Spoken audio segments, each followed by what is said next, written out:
Ooh,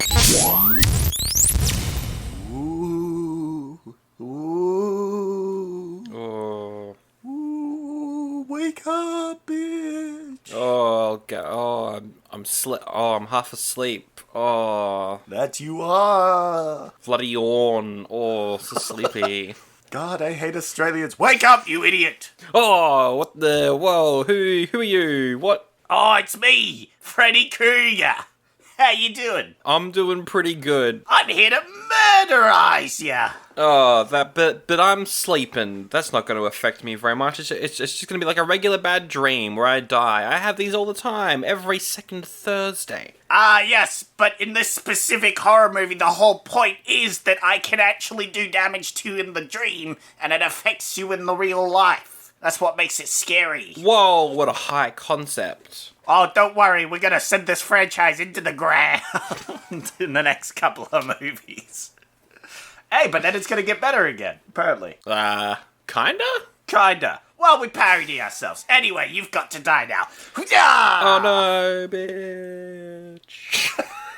Welcome to Oldie but a Goodie. Hello, welcome to Oldie but a Goodie. It's a podcast. We watch movies from 1987 in the order they came out in, and wowee, Elm Street 3. Wowee, Elm Street 3. Yeah, well, this film is all about starting catchphrases, right? Yeah, you're right. So, wowee, it's Elm Street 3 is my catchphrase that I'm trying to, Welcome to prime time, bitch. I actually prefer what he says before that, which is, it's now time for your big break in the TV, as he pulls her head through a TV. I thought that's funny. true, that's true. I still like, welcome to prime time, bitch. They really try to make bitch a thing in this movie. Oh, it's good. It's good, I'm down. Oh, wow. So we covered Elm Street 1 a couple months ago, so thankfully, I'm quite glad this movie actually came out in February, because we got to do them quite close to each other. Yeah. And you know what?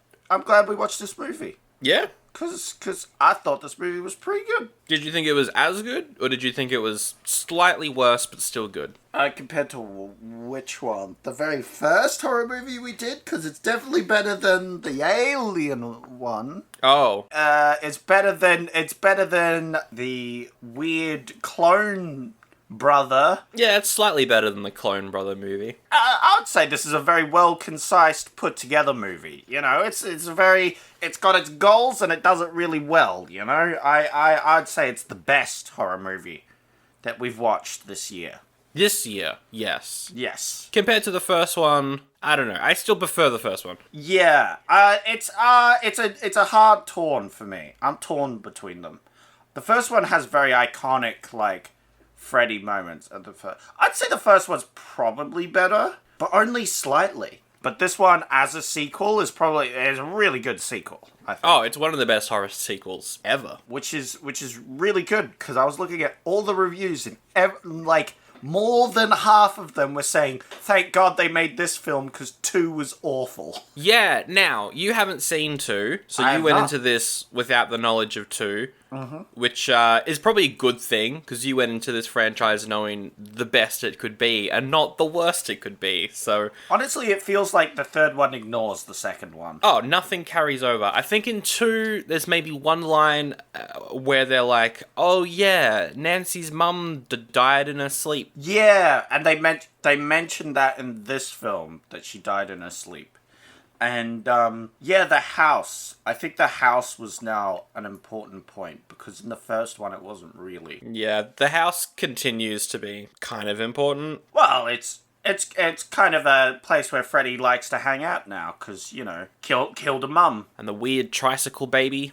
But yeah, like, 2 is very funny. It's very, very, very funny. Yep. But it's also terrible, so it's probably good he didn't watch it. Good.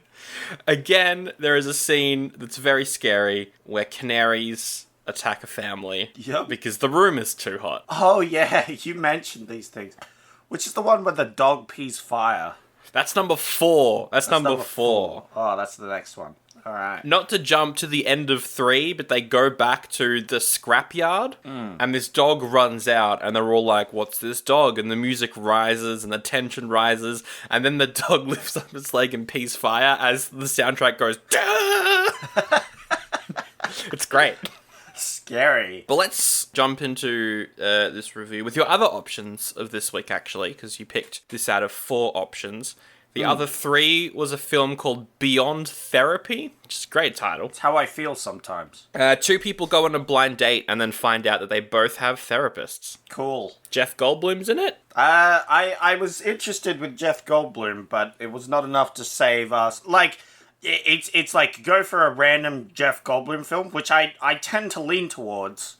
Yeah. Or Nightmare on Elm Street, which we've already done, which we should probably watch. So yeah, it was a little hard to pick that one, unfortunately. You had number 1 with a Bullet, which is a Billy D. Williams movie about 2 detectives who are like, there's murder going on, we're gonna stop it. Wow, incredible. First time that's ever been done. And then also Some Kind of Wonderful, which is a bunch of teenagers in high school, and they're all like, I'm really sad. Apparently it's good. Yep. Teenagers being sad, maybe back in the 80s was an uncommon thing, but nowadays, you're outed if you're not. So, you know. So you definitely picked the right option there, I think. It was released Feb 27th, which is very early for a franchise horror film. Yeah, they're very early, but it's not January, right? No, it's not a January movie. And that's the important thing. Sure. They try and release them around Halloween. Around October, don't they? Because that's the spooky day. Yeah, exactly. Ooh. Or if you're Friday the 13th, just any Friday that's the 13th will do. Yes.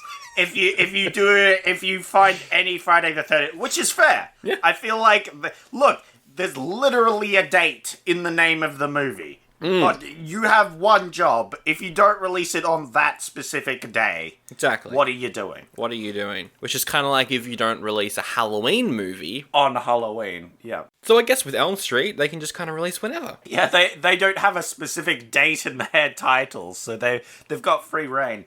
And I mean, Freddy could strike at any moment.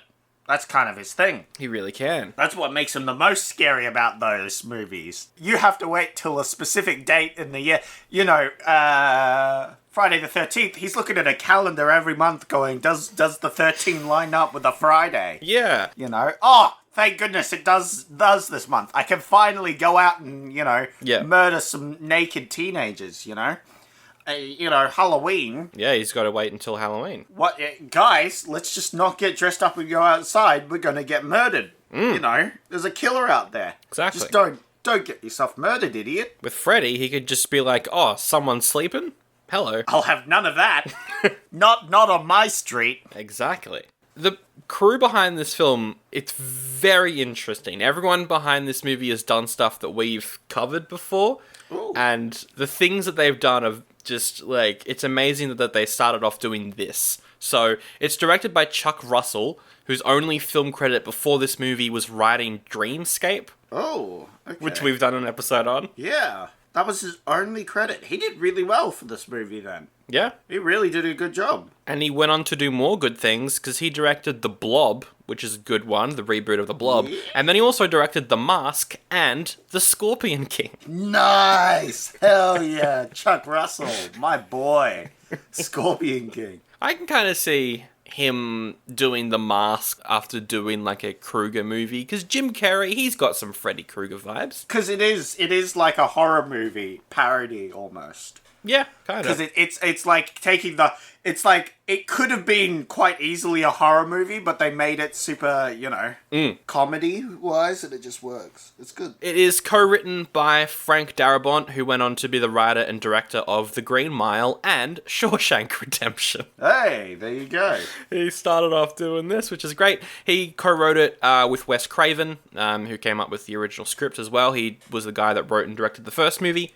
Now, he also wrote and directed Elm Street 7, and in Elm Street 7 he says that none of the sequels were good. So I don't think Craven liked how this film turned out, even though he did write it, which is a shame that he didn't like this one. Yeah, that is a shame. They made a lot of changes, though. His original script was a lot darker, and every single character died aside from Christian. Ooh, wow. Everyone died. Yeah, no, still a lot of people died. I was surprised that some of the main characters still died in this, They were all gearing up, and then they still just died. I always forget how big the body count is for this film. Also, I think some of them come back to life in 4. I hope so. I think the wizard's in 4. I hope so. He was my favorite. Really? The Wizard Master. I thought you'd hate him because he was a nerd with glasses, but... No. He turned it around for me. When he started flying around and shooting lightning, I was like, yeah, Wizard Master. He's pretty cool. It was the classic trope. It was like, oh no. Yeah. God. He plays D&D at one point, and it's like, oh, you have to use the technical terminology. Yeah. Oh, but I liked him using magic and stuff. That was a bit more creative than, oh, I'm strong. Oh, I can do flips. Oh, I have knives now. Like, what are you? You're in the dreamscape. You can do anything. This is why I liked him better than the other ones. He was at least creative. I can do anything in the dreamscape. What am I going to do? I'm going to do flips. I'm going to bend metal. And I'm going to summon knives. Those are the 3 things those different children decide is their iconic ability in dreams. Yep. If you were a dreamscaper, what would your iconic ability be that you do? I'd be Superman. That's good. That's better than them, because 1, you can fly. 2, you've got super strength and can fly. That's better than Strong Boy over there, because at least you can fly. And you've got freeze breath, and you can rewind time by going around the world really quickly. No. Oh, I've got so many mixed feelings about it. That movie, I will give an automatic goodie when we watch it. I haven't seen it, but I'm just going to give it a goodie. I haven't even seen it. Oh, no. Look, it's fine until that ending. It's not a good Superman movie, but it's whatever. So I was just saying, the wizard... Yes. The guy... He's like, oh, I'm disabled in real life. Boom, I can stand up. 2, I can use magic. I can turn things into butterflies. I can shoot lightning. Way more creative than the other lot. So that's why he got my seal of approval. Yeah. I didn't mind how the silent guy turned into Black Bolt, basically. Where his voice is so powerful it can defeat anything. Yeah. I was like, what? that was a good ending, because I thought they genuinely were saying that he had knowed Freddy Krueger out of existence, and I was like, what the fuck? Yeah. What? Yeah. I should have seen the twist ending, but like, I was like, what the fuck? I was too distracted by it all. It was good. It was misleading. They got me. Okay. Mostly because I didn't give the film any credit, and that was my fault. The funny thing about this one as well is it's the only film where they defeat Freddy, but in a way where you go, he can come back. Because it's like, his bones are just kind of buried in a scrapyard. Yeah. Cast is Heather Langenkamp. She's back as Nancy Thompson. She hadn't really done anything between the first film and this one, but she did get a TV role after this, so that's good. She's good. They make up for the age difference by saying it's 6 years after, so I thought that was kind of cool. Yeah. They put that in. You were okay with the age groups? I know that's very touchy for you. Yeah, well, because, like, she looks like a teen in the first one, and then in this one, she's got the puffy hair, and you're like, oh, she's in her mid-20s because of that hairdo. Well, I'm glad they canonically gave you some age ranges that satisfied you. John Saxton's also back as her dad for a bit. Yeah. I liked him. I think he's a cool character. Patricia Arquette is newcomer Kristen Parker. This is her first ever movie, but she did go on to be in a bunch of David Lynch films. Ooh. She's one of the main roles in a TV show called Medium. She's pretty good. Out of all of the teens in this film, she's easily the best. She's the blonde one, yeah? She's the blonde one, yeah. Yeah. She's good. She's very good. She's good. I don't like Kincaid. He's the strong guy. I don't think the actor for him was particularly good. I love that guy. He was great. I don't know. Let's go kick this motherfucker's ass all over Dreamland. That scene where he was, like, taunting Freddy was pretty funny. Yeah. No, his lines were all cheese. I feel like he was just No, but I felt like he was, like, a teen that was overly confident, you know? He was overly confident. He shouldn't have been that confident, and he was dumb because of that. But he is also a teenager. So I actually, looking at it from that perspective, his lines are dumb, but that's because he's a dumb teenager who's overly confident. And he gets got. No, he survives. No, he lives. Does Lawrence Fishburne die? I don't think he does. He's in this, though. He's one of the orderlies at the hospital. He's obviously Morpheus from The Matrix. He's a Man of Steel, Ant-Man, all that. Yeah, it's Max. Maxie boy. He's the best. He's the best character in the film. Yeah. He's just a cool dude. Like, all the kids are like, oh, please don't send me to bed. I don't want to. And he's like, okay. All right. I'll let you die to a television. Okay. Yeah. Unfortunate, man. Max is having a rough one. But yeah, he's great in this. And then, obviously, playing Freddy Krueger is Robert Englund. Now, Freddy in this, pretty different to Freddy in the first one. He's got his catchphrase, which is, bitch, it's your boy, Freddy. But this is definitely where the start of him becoming more comedic starts. Yeah, but it's canonical that he's a bit like... Yeah, he's a prankster. He's a jokester. Sort of cartoony and taunty. Yeah. Yeah, he's a jokester. You know, he does the whole long arms things, and he's laughing maniacally as he runs at you, waving his arms like an inflatable tube man, you know?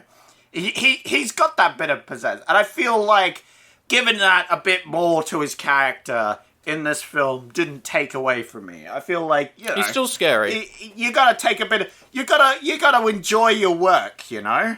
I particularly love his first scene where he just kind of runs on screen, and you're like, that's a weird, creepy way to run. Yeah. Like, the first time you see him in this movie, it's really quite spooky. Yeah, he does tend to have a bit of a crouching run. It's got 72% on Rotten Tomatoes, audience score of 68. Just needs one higher.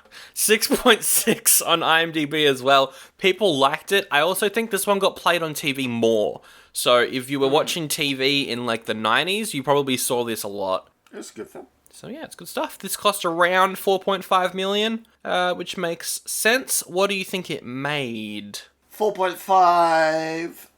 I'm gonna say like 50 mil. Pretty close. 45 million. Wow, 45. Wow, I was pretty much on the ball there. Nice. Yeah, after the misstep on 2, they didn't make as much money as they could have with this one. Yeah, like, I feel like... So, the first one makes a lot. Everybody's excited. Goes to 2. 2 makes, like, 10, and everyone's super disappointed and it's garbage. And then this movie, it's like, you know, they didn't spend as much on it, but boom, it does okay. And then people are still like, hey, this really is a better film. You got to pick your favorite tagline. We got 3 taglines. Yeah, I'm expecting some good taglines here. Let's go.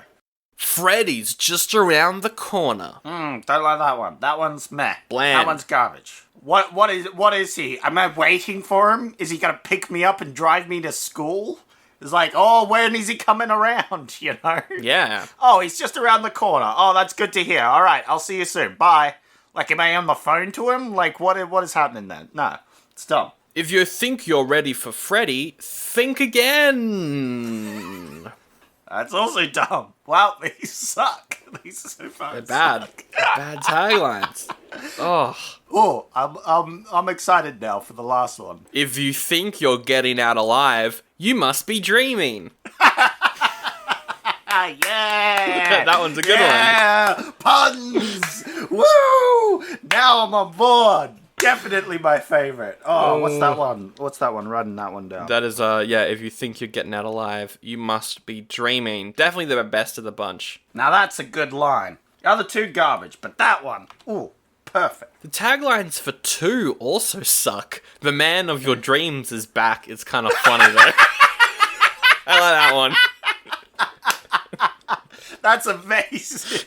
The man of your dreams. We'll have to do 2 at some point, because it's funny. What did you think of the font? Because the font is the classic title in red horror font, and then in kind of bright but still dark, glowing green font. Yes. At the bottom Yes. is Dream Warriors. Yeah, because it's got like the evil red versus the Dream Warriors. Whoa. It got me excited for the Dream Warriors. Unfortunately, they were a huge disappointment. Most of them got killed quite easily. They weren't really warriors. They weren't really fighting him. I mean, they did at one point. They did save, what's his face? No voice. No voice. Did they ever actually call themselves the Dream Warriors? Or is this movie called Dream Warriors because a band wrote a song called Dream Warriors? I don't know. I think it's just a title. Yeah. And, like, I'm glad they don't call themselves the Dream Warriors, because that would be they mentioned the title in the film, and that would be dumb. So I'm glad they don't do that. What is this? Some sort of nightmare on Elm Street? What are we? Some kind of dream warriors? Yeah. Actually, no, I want that in the movie. It would make it funny. Yeah.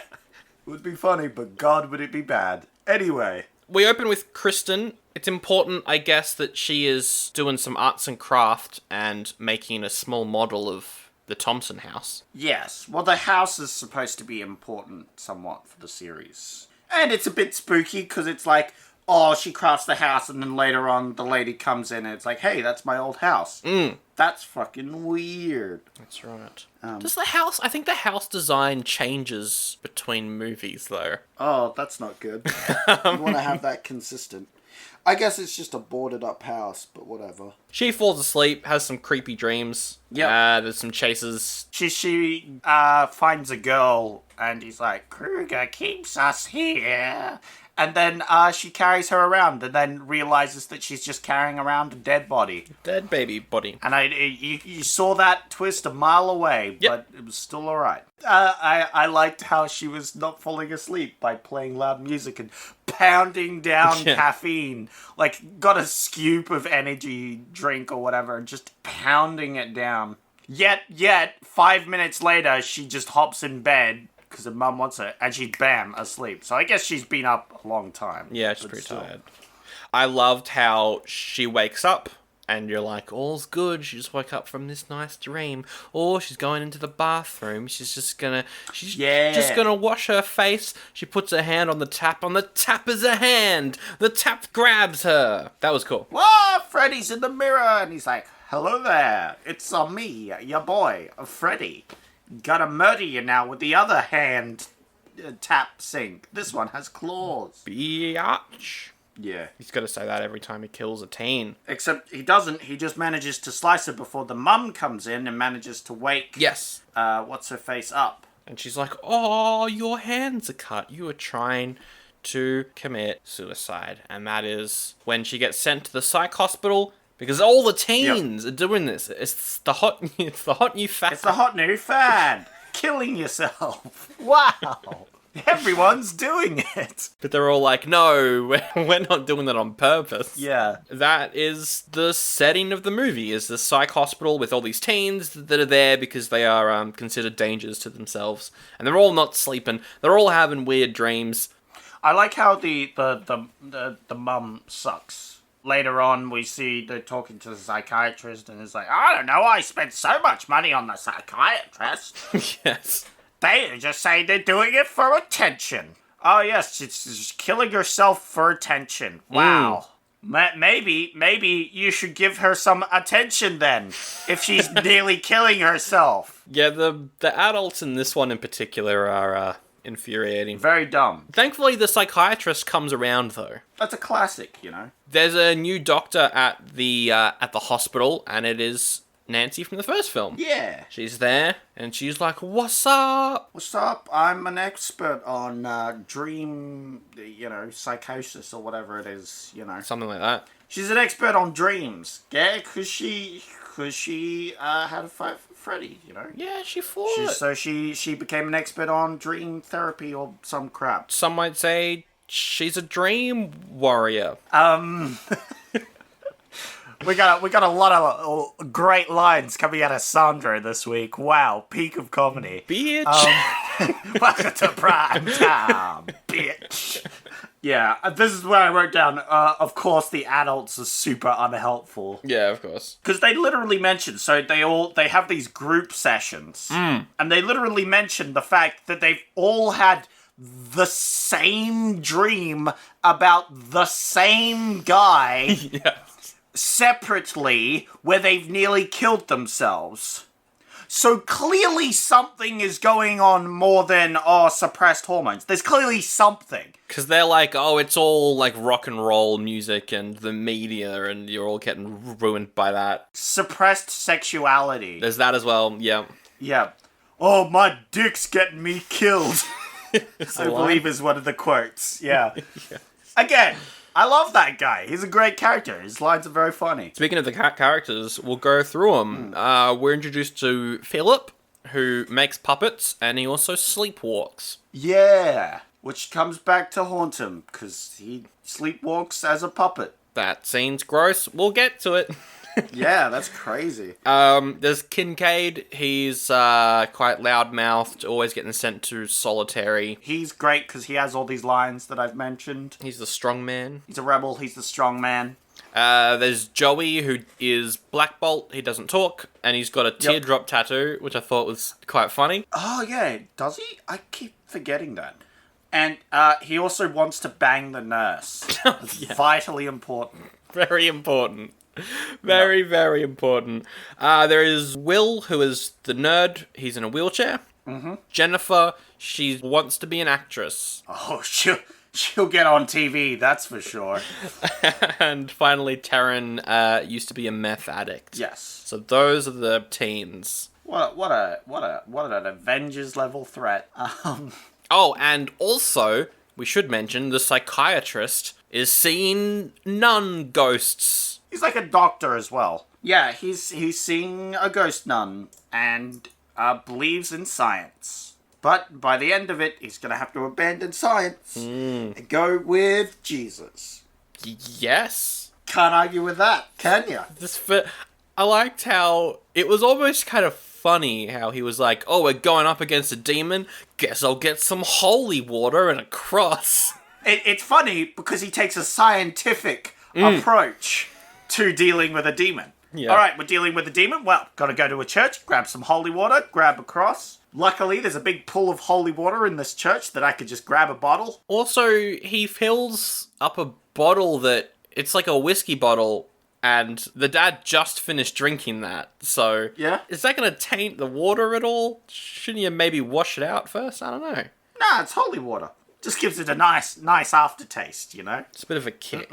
Yeah. Freddy Krueger's got to go out with a bang. Yeah, he's like, oh, it's burning me alive, but also burning my stomach in a good way, bitch, as he dies. Yep. It's very Glad important. you didn't write this film. So... I would make it better. What are you talking about? What are we? Some sort of nightmare on Elm Street? You're right. I don't know how it's worse than 2, but somehow it would be. So they're all forced to go to bed because the main head nurse of the facility is an idiot the entire film. And it's like, the best thing for these children is to sleep. Once they just get some sleep, they'll be fine. Even though every time they try and sleep, they die. And so Kristen, she falls asleep. She goes back to Creepy House, and we get a really cool scene where she's standing in this room, and the floors and walls, all in one long shot, just break apart, which is really cool. Yeah. There's something underneath the floorboards, and it snakes around the floorboards and into the wall. And it's a giant Freddy worm. Big old worm horrifying goo thing that also has Freddy's head. Yeah. But it also tries to eat her. Yum, yum, yum, yum. It looks good when it's eating her. It's like, yeah, that's creepy. Terrifying. Yeah. I do not want to be swallowed by a Freddy penis worm thing. That looks awful. I wouldn't want to swallow Freddy either. Oh, come on. Give Freddy a little credit. So what she does is she somehow manages to pull Nancy into her dream. I like that the way that she gets pulled in is like she sits down in a chair but just falls through the chair. That was a cool effect. It's a cool effect. And then she goes in and saves her, and Freddy sees that she's back and is like, it's you! Ding, ding, ding. And then Soldier Boy starts playing. You! You! Anyway, bad joke. Continue on. So that is her dream power. She can pull people into dreams, but she also does gymnastics later on. The guy that makes puppets, he wakes up in the middle of the night and the flesh on his hands and legs is torn up as he's turned into a human puppet. So Freddy slices along all of his limbs creating giant gashes. Yes. And then, like, pulls out his veins and then uses his veins to puppeteer him as he's sleepwalking, which is horrifying. There's, like, shots where you see his feet and there's just giant, like, valleys where the cut's been made. It's gross. Yeah, where you can see, like, the bone underneath. Oh, it's gross. But Freddy doesn't actually hurt him in real life, which was interesting. I thought these cuts don't actually... But instead, he's using him to puppeteer him to kill himself. So I guess he didn't want to leave marks, you know? Yeah, he makes them walk up to the highest point on the tower, and then he pushes the kid off, and the kid falls to his death. Well, we see a scene where they all see him, like, trying to struggle not to, you know, jump off, and all the kids are freaking out. They're like, don't jump! Wake up, you can do it! And then he jumps. Yeah. And he dies. There's a really cool scene as well where just before he jumps, you see Freddy's face in the moon. Yeah. And he's like holding the strings. It's cool. It looks good. Yeah, it looks very good. And then he cuts the strings, and that's what causes him to... Cause it in the fall. The nurse is even more strict now and wants them all to go to bed and to lock their doors and all that. It's just, you know, it's getting worse. She's doubling down. She's learning the wrong lesson, just like a film studio would. Correct. And so, wannabe actress is watching TV. I'll mention Max. This is the one time, because Max is throughout this film and he's just a cool dude. Yeah, he walks in and is like, which pill do you want to take? And she's like, the blue pill. Because if I take the red pill, I'll probably be, like, dreaming or something, and I don't want that. Actually, the blue pill would be dreaming, right? I don't know, which one wakes you up? Yeah, the red one kind of wakes you up from the dream. I should probably have taken that one. Oh, well. Oh, well. I guess I'm stuck in this Elm Street movie. Yeah. Man, I really chose poorly, didn't I? She's watching this late night talk show where suddenly the host, he asks a question to the person he's interviewing. She starts to answer, and then the host turns into Freddy, and he goes, I don't care, bitch, and just slashes her. Yeah, it's great. And then she's like, something weird's going on with the TV. I'm gonna go stand directly in front of it. It was a classic dumb moment. Oh yeah, I just saw Freddy Krueger on the TV, and then the TV stopped working. Let me go up to the TV that I saw Freddy Krueger on and mess with the dial to get it to work again. What? You just saw Freddy Krueger, you dummy. You're clearly in a dream. You gotta get out of there. But of course, she doesn't. She doesn't. And giant robot arms grab her. Giant arms burst out of the TV. A head pops up the top, and after he's grabbed her, he's like, welcome to prime time, bitch. And slams her head into the television. Yep. Now that's her dead. You're gonna get your big break in a television. Yep. And then how do they explain her death? She jumped head first into the TV? I think so. I don't know. Because she's hanging from the TV at the end there. Like, clearly something's up. Anyway, these adults are dumb. The adults aren't doing anything, so Nancy takes it into her own hands and she tells them all what's really going on. She tells them all about Freddy, who, you know, was a child murderer back in the day. All the parents of the town worked together to burn him alive. And then he became a dream monster and haunted all the kids of those parents. And she's like, you know what we can do? We can harness our dream powers. So they all fall asleep and they harness their powers. And one of them is the wizard, and he's like, I'm gonna turn a floating marble into a butterfly. Yeah, I liked their, like, group sessions. So they all, like, hypnotize themselves, but then they wake up in the same room, so they're like, oh, it failed. Yeah. And then Mr. No Speak leaves and spots the sexy nurse, and she's like, oh, come with me. And he's like, oh, yes, it's time for some sexy nurse time. We get the singular boobage shot, Yeah. which is very important for a horror film. Yeah. And so the rest of them are all hanging out in the room, and they're like, oh, we're dreaming. Hey, look, I can stand up, even though I'm disabled. Woo! I'm Taryn. I'm suddenly dressed up like a rock star, and I've got knives. Hey, that was at least a bit more creative. Again, she's probably the second best, because she at least has some creativity. Yeah. It's not smart creativity, you know, it's not the best. You're not flying around, you're not Superman. What would you do in your dream? My powers? Probably wizard. I'd probably do wizard as well. Thought so. But my wizard powers would be like I could bend walls, you know? Ah, Doctor Strange Inception wizard powers. Well, it was less Inception-y, more like, oh, there's a wall there, I'm just gonna throw the wall at Freddy Krueger. Oh, there's a wall in our way, I'm gonna make a door. I'm gonna burst it, you know? Instead of the strongman where I'm punching my way through walls, I just wizard power the Wizard wall powering open, the you wall. know? That's cool. Use the walls, Luke.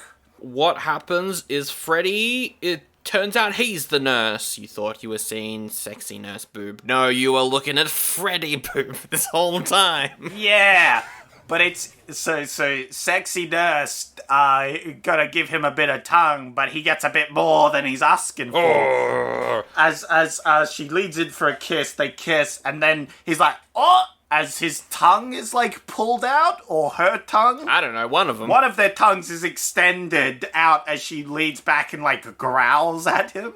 But then she shoots said tongue at his hands and legs, and they wrap him up. And I was like, oh, now it's getting real sexy.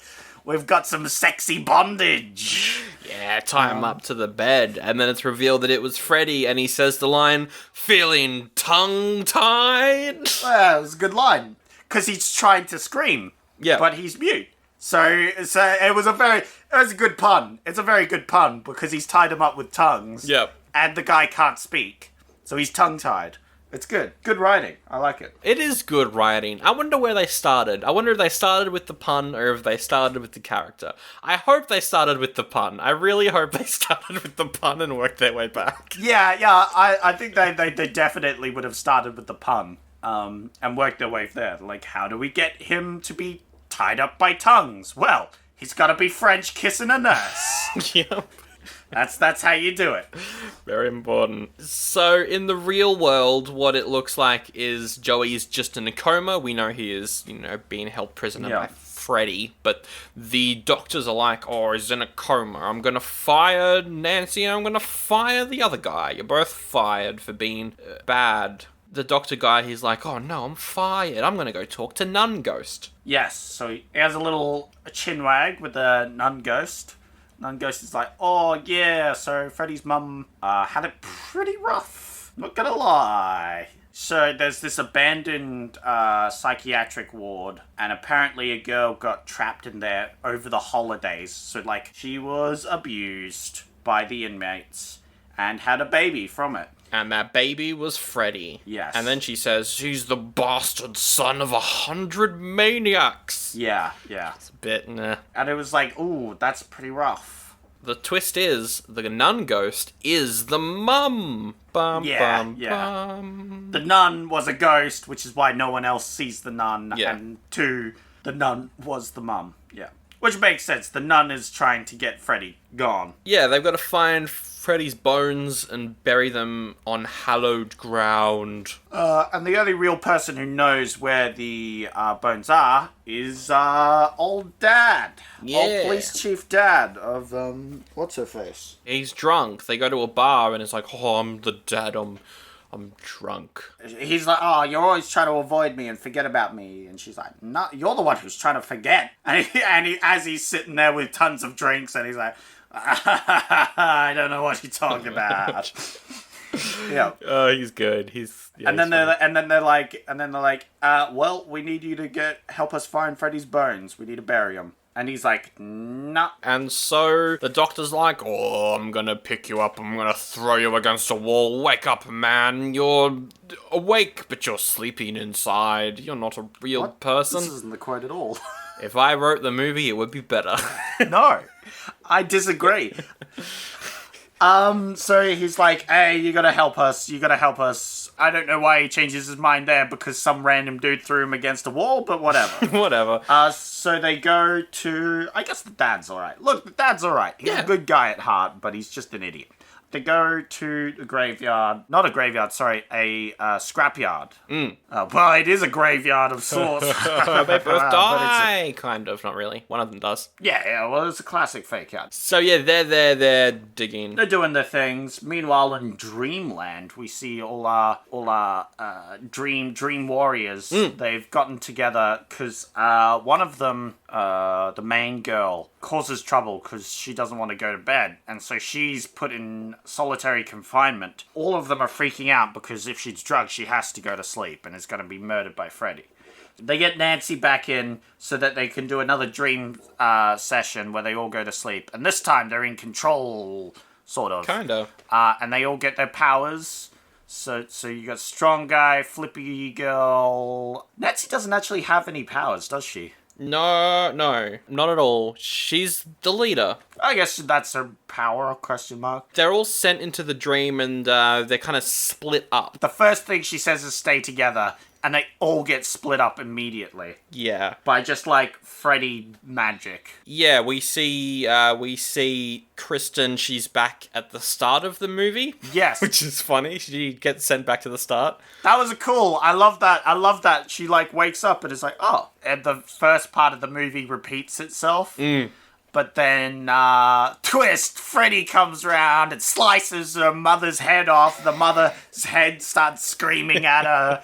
And it's like, yeah, this is great. That was pretty fun. She does a backflip to avoid Freddy, and Freddy's like, oh, I'll deal with you later. Meanwhile, the wizard is stuck in a hallway. Yes. And he's like, oh, where am I? And then Freddy's around the corner. He's like, hey, please take a seat. And we see the wheelchair, except it's all metal and spiky with straps and other things. It's evil. It's been Mad Maxified. Yeah, it's been Mad Maxified. It is really Mad Max, because then it rears towards him and he dodges out of the way, but one of the spikes slices his leg and he's like, my leg! No. And I think Freddy says the line, it's the chair for you, kid. Yeah, that was a good line. Another banger from good old Freddy. He's good. But the wizard's like, haha, I'm going to use my wizard powers. And he gets like a cool robe, and I'm like, hell yeah, wizard, get him. And then he zaps the chair and it explodes. And then he's like, haha, now I'm going to zap you, Freddy, but I'm dumb, so I'm going to walk towards you as I'm using my ranged zap move. Yes. Which any D&D player worth their salt wouldn't, if they're a wizard, wouldn't move towards their enemy. No. While they're using a ranged attack. If you use a ranged attack while you're in melee, you get disadvantage. Yeah. You get penalties. Yeah. You're not going to be hitting him anymore. 2, you're a squishy wizard. You should be standing back. So clearly, he's just a bad D&D player. So he deserves it when Freddy's like, I don't believe in magic. Ha ha. Slashy slash. And then he kills him. We cut to an alley outside of a nightclub, and Terran's there, and Freddy comes up and is like, you can't attack me with knives. I've got syringe hands. Come on, don't you remember? We're old friends. And then his knives turn into syringes. Yeah. And the old wounds on her arms, like, pucker up. They like pucker several times, and that's like, ugh. That was awful. Gross. I hated that effect. Yeah, it was very gross. But then he injects her. Let's get high. Yeah, that was a bad line. I hated that. That one wasn't particularly good. That was not a banger. But yeah, she ODs. Yeah. And that's how he kills her. The rest of them just kind of run back into each other, though. We don't really see what was up with the others. Yeah, they go to the house, and so they're running around, and then one of the walls is like bulging, and they're like, I don't know what this could be. Well, it's either Freddy or one of your other guys. That's it. Those are the 2 options. Oh, I don't know what it could be. Well, it's clearly not Freddy if you're not afraid of it instantly. Yeah. Because it was the strong guy. He busts through the wall. And they're like, it's 3 of them reunited, but then Freddy. He starts doing things. And they're like, we've got to run down to the furnace room to save the kid. And there we see Mr. No Speak. He's currently tongue-tied up above a hellhole. He's still... It's been days of him just lying there. Poor guy. There's the green screen effect that they use for that is also really, really good. Because, like, he's hanging down this cavern at some point when they're trying to, like, pull him up. The effects were really good. I like the stop-motion skeleton they use later on. That was also good, yeah. It's very Terminator-esque. Yeah. It simultaneously is a worse effect, but it makes them more creepy. You know, they're juttering around. Anyway. Yeah, they save the mute kid, but then Freddy shows up. And it's like, all the powers of the teens I've killed are in my stomach. And they're giving me powers. So he reveals his stomach, and you can see their faces, like, graft into his stomach. Yeah. Which was pretty cool. I like that. But I was a bit like, that means we're not getting Wizard Kid back. There's no way he can be back. Yeah, he's dead for this film anyway. So, they fight him for a bit. Yep. But they're about to lose. As Freddy's far too powerful. He, like, grabs the strong kid and just holds him with one arm, you know? Yeah. He's stronger than the strong kid, you know? But, meanwhile, Cop Dad and Dr. Dude have found the body in the junkyard. The Cop Dad tries to leave, but the doctor took the keys of the car so he couldn't drive away. Yep.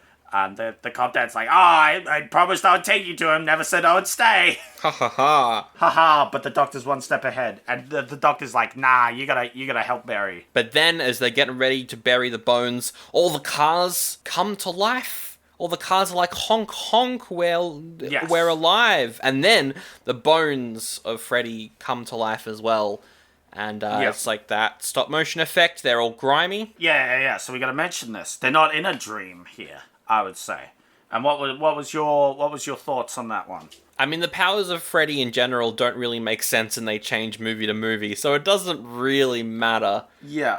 I think just because this is the place of his, like, burial, he has more control over the actual real world here. Yes. He isn't just like a general demon after all. He rules the dreamscape, but can still manifest himself. And the only actual way he manifests himself, one, he makes the cars all go off. Yeah.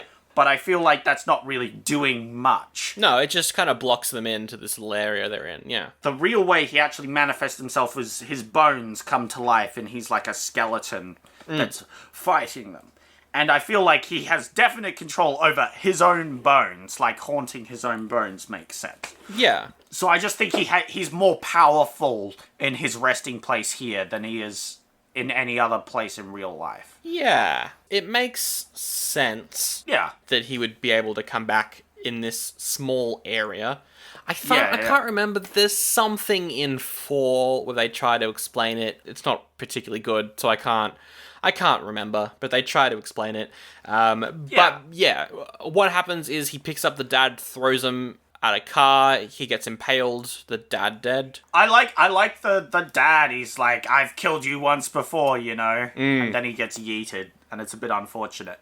I like the dad. The dad's a cool character, but unfortunately gets impaled. Gets impaled, and the doctor gets a shovel to the head. Gets a sliced, and then shovel to the head. Yeah. And then he's supposedly dead. No. He's knocked out. Not at all. And Freddy gives him a brief burial as he tosses some dirt on top of him because he fell in the hole. Ha ha ha. I liked this fight scene because it's simultaneously bad effects. Like, not bad effects, old effects, I should say. Yeah, it's pretty believable. It doesn't take you out of it. It's old effects, but they still hold up. Oh, they really do hold up. Because they've got the stop motion, which again is an older effect that's been replaced by new ones nowadays, but it adds a bit of creepiness to the way these sort of judders around. Oh, it's very, yes. And it means that you can make the bones seem more grimy as well, which you would definitely lose if this was computer generated. So yeah, it looks good. It looks really good. There's a little bit where the stop motion clips over the guy,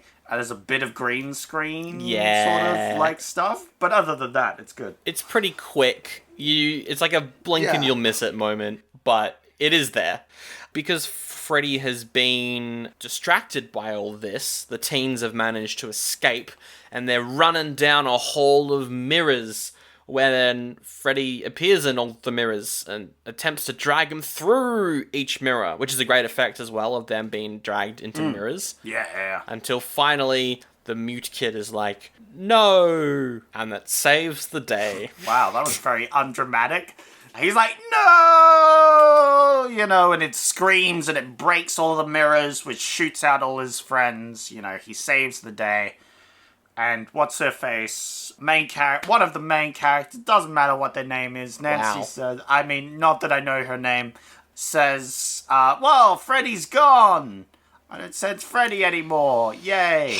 Now, this film is going so well. Yes, the adults were dumb, but it's fine. It adds tension. I hate the fact that Nancy's immediately like, we killed him by shattering mirrors. Oh, it's the ghost of my dad. I'm gonna go give him a hug. Oh, it's Freddy. I'm dead. Yeah. Well. No. Yeah. Let's talk this out, because I liked this twist because it got me, because I thought the film was being dumb. Oh, okay. And it was being dumb, but not in the way I thought. I don't really like this part. This is the main part of the film that I don't like. Because I liked the idea of the dad coming down and being like, oh, I'm sorry for all the things. And she's like, yeah. I like that part of the twist, where it's, of course, not the dad. It is Freddy, and she gets stabbed. Like, I like that bit. But obviously, she assuming that Freddy is just dead from the guy screaming. It's kind of silly. It's very dumb. If she didn't want to stick around for more movies, if the actress was like, kill me off, fair enough. That's fair. She's also the main character of 2 films, and it's kind of silly and unbelievable to me that she would just die in this dumb way. Yeah. It could have been done slightly better, I think. Yeah. When she gets stabbed while she's in a Freddy hug. Yeah, all the kids are like, no! And they start fighting Krueger. Meanwhile, we see the doctor, he's woken up, and he's like, I gotta do this. Even though he's been, like, you know, stabbed and in pain.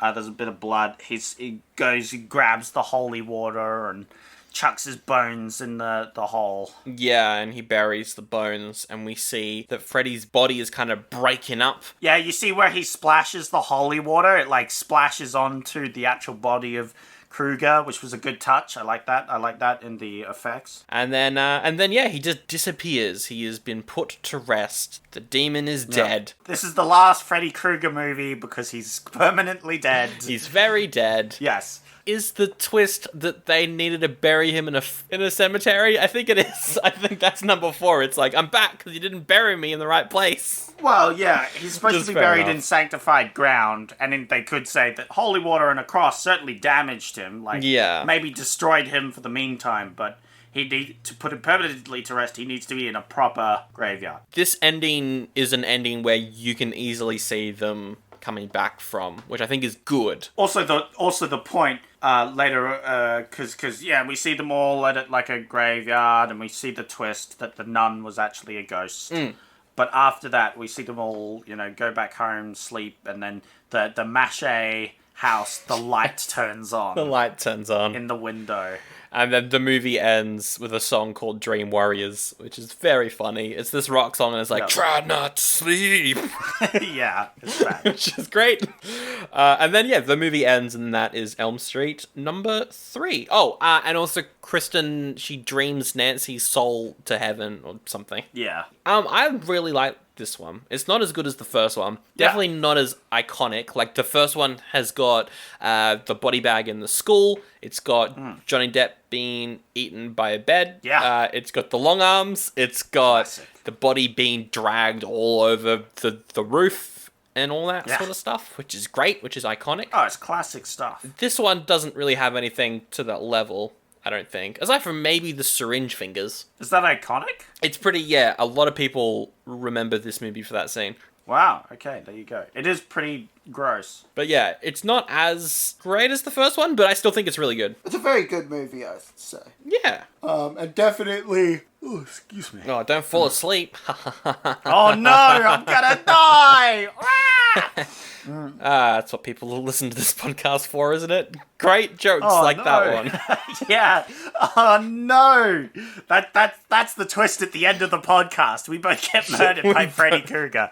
Next week, it's just going to be Freddy Krueger and a copy of himself just doing the episode. I'd listen to that. So I'll definitely give it a goodie. It's definitely a goodie for me. This is a great film. Great sequel. it has all the good elements of the sequel. It's like, how do we actually stop the Freddy Krueger? Like it's making these problems that should have been solved, and we're solving them. We got some old characters, good new characters. It's good. It all carries over. We're getting a little bit more mystical, a little bit more fantasy-esque. Yeah. It's all good. It's all good stuff. I always love, if there's a demon involved, just got to get a bit of Jesus. Just toss him on there. Toss him in there. Good on you, Jesus. Thanks for your help. Yeah, it's a goodie for me too. It's a good movie. Good stuff. Good movie. Good stuff. Good film. Good one stuff. of the best horror sequels. Actually, is it the best one?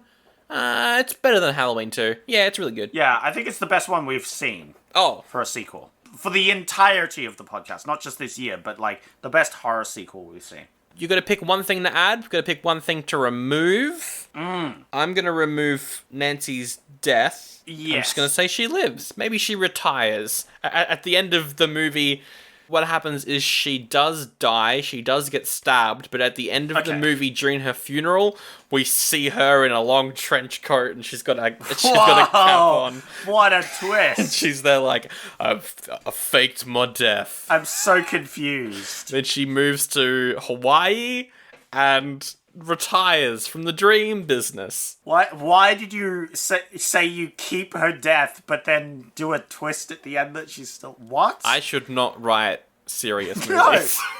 Far out. You make a great comedy horror, though. Just like a random twist that the character didn't die. That would be a funny ending to, a serious moment in the movie, and then it's just like, nope, they're alive, and they faked their death. I'm gonna just remove her death, she lives, whatever. And then I'm gonna add more songs, like the Dream Warrior song. The whole soundtrack is now songs about the movie. So at some point, there's a rap track about Freddy Krueger, gonna kill you. Oh, no, not a rap.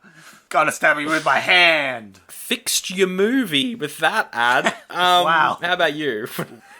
So I'm gonna do something different. I'm not gonna destroy the franchise. In fact, my actual ad is the dad survives. He just gets injured. He throws in, you see the stab wound, but at the end you see him all bandaged up. Mm-hmm. Just because I like the dad character. We still get the twist, but maybe I'll change the twist so what happens is they don't think she's dead. That Krueger's dead. Just remove the part where she says Krueger's dead. Yeah. But she sees the dad and she's like, oh, I don't know, are you Krueger? And he's like, Krueger killed me. We buried his body and whatever. And then she's like, I don't know. You might be Krueger. And he's like, man, no, trust me. Come here, come get a hug. And she's like, no. And then he's like, and then he tries to strike her, that sort of thing. So I'm not really removing, I'm just changing the ending. Which is kind of removing, I'm removing her being dumb at the end. Because yes, I agree, it is the one moment in this film where she acts dumb. Alright, well then, we will move on to the checklist of 1987 tropes. It is a list of tropes we are noticing in all these movies. We're going to go through them, see if this film lines up with all the other films. Now, I think last week we didn't do it. Oh yeah, there was one you wanted to add from the Stallone film that you forgot about. Yeah, that's right. And I was going to mention the other week, but I forgot to. We need to add slow-mo. Yes. Slow motion, because there was so much slow motion in the Sylvester Stallone movie, and I forgot to mention that, and that's disgraceful.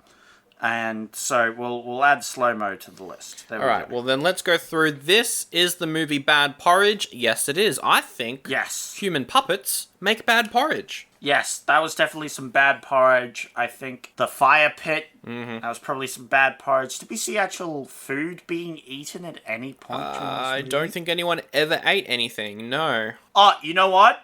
A scoop of caffeine powder? That's bad porridge. Meth? Syringes with meth? Bad porridge. Bad porridge. That's true. Definitely all around bad porridge. Now, we do have the one dumb characters. And yeah, there's a lot of dumb characters in this movie. Oh my god, all the adults are just dumb. They're stupid. All of these separate cases of people trying to kill themselves are seeing the same person talking about the same person. Yeah. Describing the same. Clearly there's some sort of mass hysteria at least. Was the bad guy from a foreign country? No, he wasn't. He was not. He was very specifically from this country. Is it revealed later on that Freddy is actually German the entire time? No, it's not. But imagine. Thank goodness. All the good guys live. No, they do not. Quite a few of them die. Yeah, that's definitely something that this breaks. Is definitely a lot of the main characters die. I don't think it even gets the good characters sacrifice themselves either, because they just die. Like, none of them ever really sacrifices themselves. I would argue the two people that go into the dreams that die, the wizard and the knife girl, that technically they didn't need to come in. They have a moment where they're like, you don't have to join the dreamscape. They didn't have to go in there, and they died because they're trying to save their friend. So I would say they sacrificed themselves. I would argue. I'll give you a pass for that one. There isn't a generator turning off or a power outage in this film. Is there though? Because there's when the dreamscape stuff happens, there's a lot of flickering lights. In when No Voice is being murdered by the nun, or being captured, I should say. It's got a tentative power outage. Yeah, there's some tentative, but otherwise there's not really a power outage. No. This next one's interesting because it's female lead falls in love with male lead. Now, originally there was going to be a proper romance story with Nancy, but they got rid of it. For this script. Instead, it's only slightly implied. Yeah, with the doctor. Yeah. They have a bit of a relationship. So technically, yes, but also, yeah. There was originally, but yeah, they got rid of it. I think that's kind of cool. I like that. I liked how they had, like, a relationship, which was kind of cutesy. I thought they were going to have more of a relationship, but it didn't work out. I mean, at the end there, they're going around together, they're eating together, so there's kind of a relationship. And, like, he throws her dad against the wall and be like, she's gonna die and I care about. So that's very relationship-esque. So. That is. I know all my relationships have been built off me throwing someone's dad against a wall. Yeah, this explains why you're single. A female character is in distress. Yes, of course. Kristen is at some point. They've got to save her. Are there dead animals? I don't think so. I don't think there's any animals, like, shown at all during the movie. Now, in the second one, there are demon dogs. Yes, we know this because you put up a picture of these demon dogs. In the second one, definitely. But in this one, I don't think there was a single animal, ever. There wasn't, someone who was, afraid of dogs or afraid of, anything. No, it's just no animals at all. Is it a rip-off of other famous movies? Yes, it's a rip-off of Elm Street 1. Yeah. Absolutely. Car breaks down. Yes, there's a lot of broken down cars in the scrapyard. Yeah, there's lots of, and those cars get thrown on top of the other car. Yes. Which breaks it, presumably. Slow motion. Yes, there is. Where's the slow motion? At the very start, Kristen is running down a corridor and she gets stuck in some goo and it kind of goes into slow mo. Yeah, there's some terrible slow motion. Yeah. Just slipped in there a little bit of slow motion. If you want to add another one, you can. I don't know what's tropey in this one. Song with the title of the movie in it. We've gotten that a couple times. We had It's Over the Top. Yeah, that's Over the Top. I think Vicious Lips had a song that was called Vicious Lips. Yeah, so definitely add that one in. Otherwise, I would add maybe Bad Green Screen. There wasn't really any bad green screen in this movie, but, noticeable green screen? The effects were really good for this film. Let's give it... I don't think we ever mentioned during this film, but the effects were really good. They are good. So give props to this film. How did that? Comedy. Speaking of hating things... It's time for... Rating Review. Nice. This is, of course, part of the show where I grab reviews off Rotten Tomatoes and Sandro has to guess the score. I'll tell him the review is the audience reviews because the audience is dumb and funny sometimes. Where reviewers are boring and lame. Unless they're on Letterboxd, which a lot of them are quite funny. Yeah, over on our Patreon, I've been doing it with Letterboxd reviews, and they've been pretty funny. Yeah, Letterboxd reviews are better because it's you're a group of it's like a social network of reviewers. So reviewers don't really care as much about the actual review. It's more like, I'm going to make a funny review, so I get a lot of ha-has from my other reviewers, you know? That's pretty much how it is over there. It's good. It breeds an environment of fun, unlike normal reviews, which are boring and lame. Boo. So, first off, we have Daniel. Daniel says, till 2 happened, I was fine. Wait. Yep. But this happened after 2. Yeah. Yeah.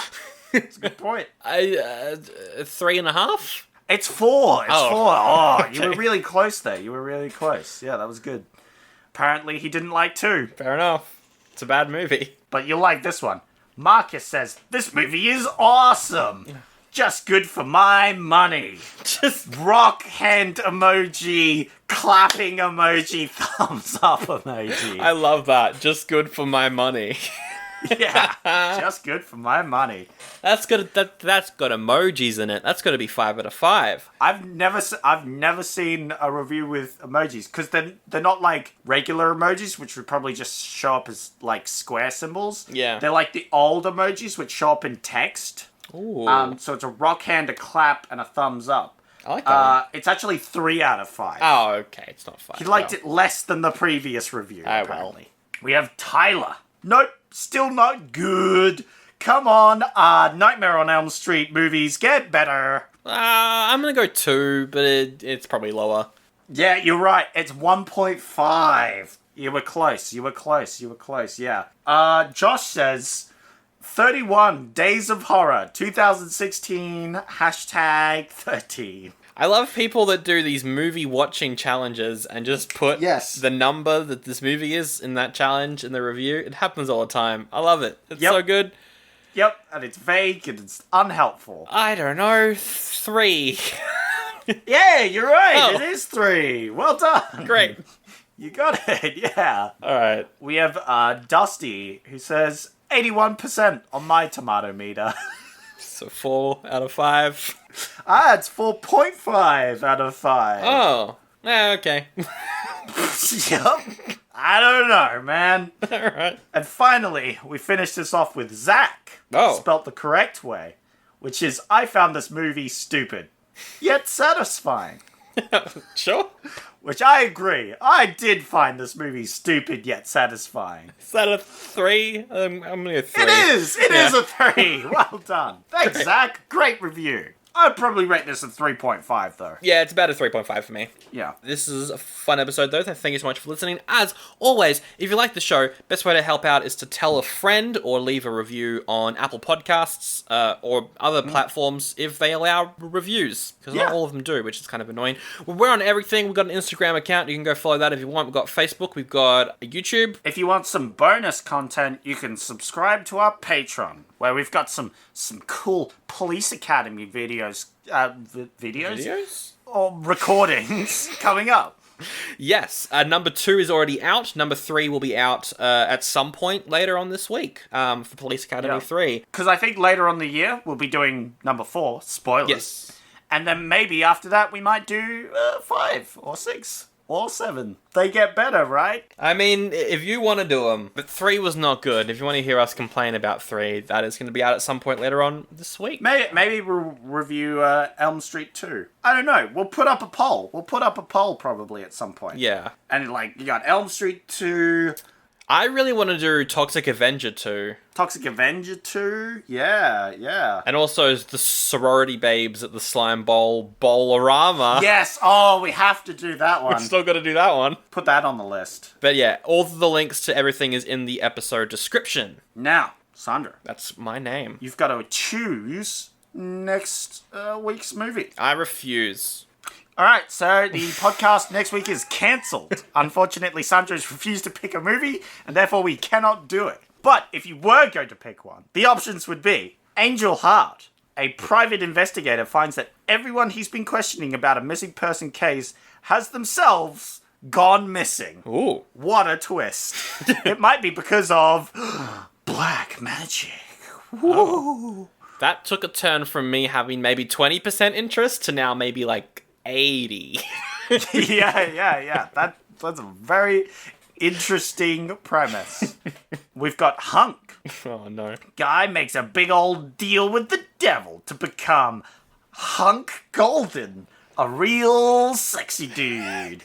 He doesn't know if he should keep being Hunk or back to his old life. Wow. That sounds great. That sounds incredible. Oh, no. And finally, we have Lethal Weapon. Ooh. I've heard of that.